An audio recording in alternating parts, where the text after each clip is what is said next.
আসসালামু আলাইকুম viewers, welcome back to my channel Tuya easy কিচেনে আপনাদের সবাইকে স্বাগত। আজ খুবই মজার একটা রেসিপি নিয়ে আপনাদের সামনে হাজির হলাম, কোকোনাট মিল্কশেক। এই গরমে যে কোনো টাইমে ঠান্ডা ঠান্ডা এটা পরিবেশন করতে পারেন, সবাই খুবই পছন্দ করবে। আশা করি আমার রেসিপিটা আপনাদের ভালো লাগবে। চলুন মূল রেসিপিতে যাই। এখানে আমি একটা ডাব নিয়েছি, আর ডাবটা নিতে হবে যেন ভিতরে সাদা শাঁস থাকে, এরকম থেকে ডাব নিতে হবে। তারপর ডাবটা আমি ছিদ্র করে নিলাম, দেখতে পাচ্ছেন ভিতরে এটা সাদা শাঁস আছে। এখন আমি ডাবের পানিগুলো বের করে নিব। ছাঁকনিতে আমি একবারে ছেঁকে নিচ্ছি, যদি ডাবের কোনো ময়লা ভিতরে থাকে ওগুলো ছাঁকা হয়ে যাবে। ডাবের পানি এমনিতে স্বাস্থ্যের জন্য অনেক ভালো। তা আমি আজ আপনাদেরকে এটা মিল্কশেক করে দেখাবো। এটা নাকি ভাইরাল রেসিপি, ভাইরাল হয়েছিল নেট দুনিয়াতে। তা আমি ট্রাই করেছিলাম, আমার কাছে খুবই ভালো লেগেছে, ভাবলাম আপনাদের সাথে শেয়ার করি। তো দেখতে পাচ্ছেন ডাবটাতে অনেক পানি হয়েছে, পানিটা আমি নিয়ে নিলাম, এটা এক সাইডে রাখছি। এখন আমি ডাবটাকে কেটে নিব, মাঝখান দিয়ে দুই ভাগ করে নিব। তো এটা আমি দুই ভাগ করে নিলাম, দেখতে পাচ্ছেন সুন্দর এর ভিতরে একটা মোটা শাঁস আছে। এখন আমি শাঁসগুলো উঠিয়ে নিব।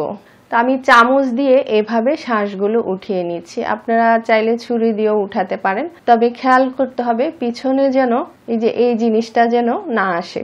এটা আসলে মিল্কশেকের কালারটা নষ্ট হয়ে যাবে এবং একটা তিতা তিতা ভাব চলে আসবে। তা আমি এইভাবে সবগুলো উঠিয়ে নিয়েছি, আর দুই একটাতে পিছনের সাইডে এটা এসেছিল, আমি পরিষ্কার করে নিয়েছি।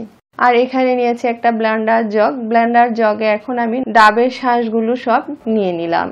আর যে ডাবের পানি নিয়েছিলাম সেখান থেকে আমি 1 কাপের মতো ডাবের পানি এখানে দিয়ে দিলাম। এখন এগুলো আমি ভালো করে একটু ব্লেন্ড করে নিব। তো আমি ব্লেন্ড করে নিয়েছি, দেখতে পাচ্ছেন একেবারে মিহি করে এটা ব্লেন্ড করে নিয়েছি, যেন কোনো দানা না থাকে, এরকম করে এটা ভালো করে পেস্ট করে নিয়েছি, দেখতে পাচ্ছেন। এখন আমি বাকি উপকরণগুলো এটাতে মিক্স করে দিব। ঠান্ডা গরুর দুধ দিয়ে দিলাম 1 কাপের মতো। এটা আমি জাল করে তারপর ফ্রিজে রেখেছিলাম, একেবারে ঠান্ডা করে নিয়েছি।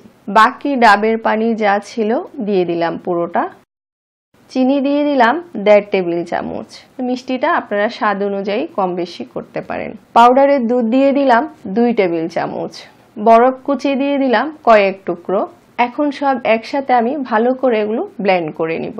তো আমি ব্লেন্ড করে নিয়েছি, দেখতে পাচ্ছেন কি সুন্দর হয়েছে। তৈরি হয়ে গেল আমার কোকোনাট মিল্কশেক। এখন আমি আপনাদেরকে পরিবেশন করে দেখাচ্ছি।